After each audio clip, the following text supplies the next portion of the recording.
All right, guys, so I'm going to show you how to really quickly make a pinch pot, just remind you, and also how to connect the two to make a pot, okay?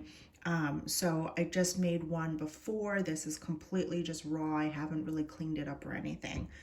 Again, you're going to take a little piece of clay. If you notice, it's really not a lot, okay? Roll it up, ball it up, make sure it's in a circle. I don't actually mind too much about the little wrinkles. If it was totally cracked or, hole in it, then I would re-smooth it, but this actually should work pretty well. Remember, we never make a pinch pot on the table. You always make it on your hand. It's going to stay the best natural shape that it can. Thumb in the middle, doesn't matter if you're right or left-handed, but you're just going to start with one thumb in the middle. Curl your fingers on the outside. Again, I am not doing this on the table, because then I will never be able to get my fingers underneath.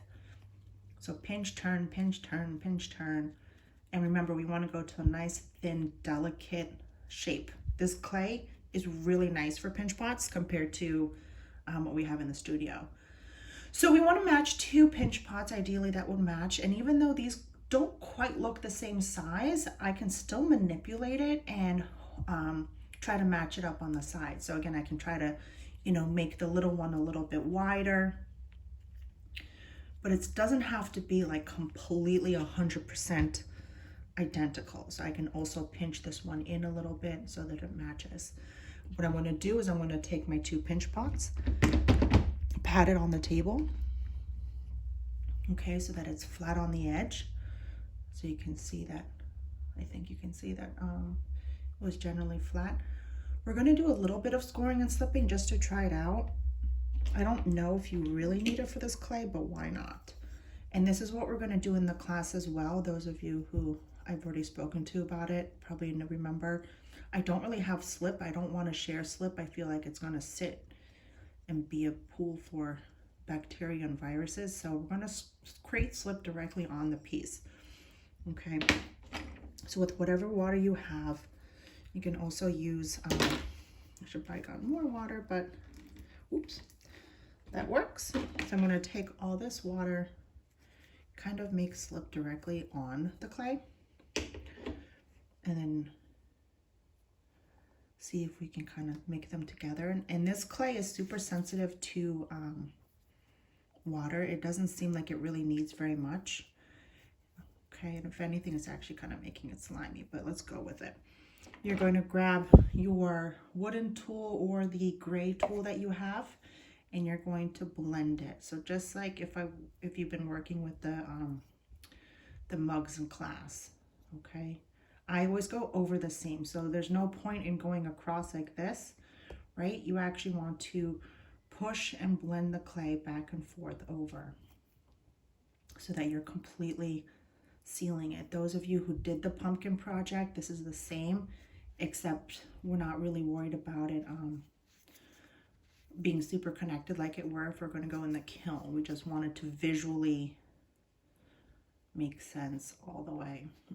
So once I sort of blend over, I'm also using the tool to smooth it out. So it's like multi-purpose. And then once I have this whole piece, I can still ball it up and just kind of try to perfect it and clean it up a little bit. So in the end, it looks like a hollow ball. And you might be asking why we just can't make a solid ball. I guess in theory, because it's not being fired, we could, but I don't want to.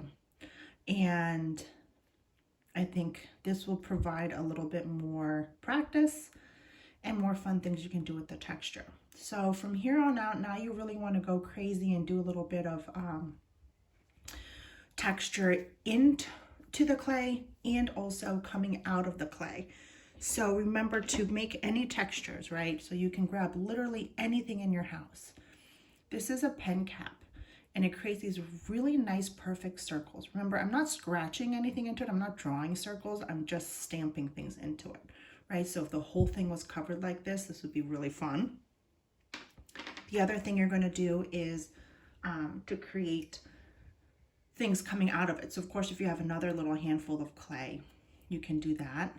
I am just going to take advantage of the clay that's here and create spikes.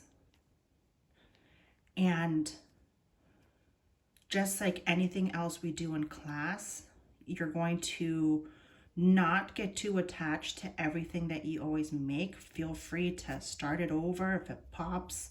The great thing about this stuff though is that we're not firing it, so if you end up getting a hole or trapped air, it's fine. But you know, just kind of think about how fun you can make these pieces. I would take a picture of this. I know this is not something that I would want to really save. This is my exploration brainstorming.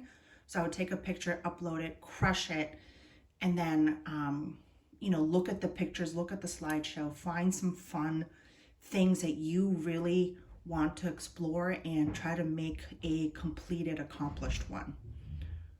All right, and if you don't, that's okay. We can also discuss during our Wednesday remote time. But have fun with it. 2 pinch pots, attach it, textures in it, and add it onto it. Have fun.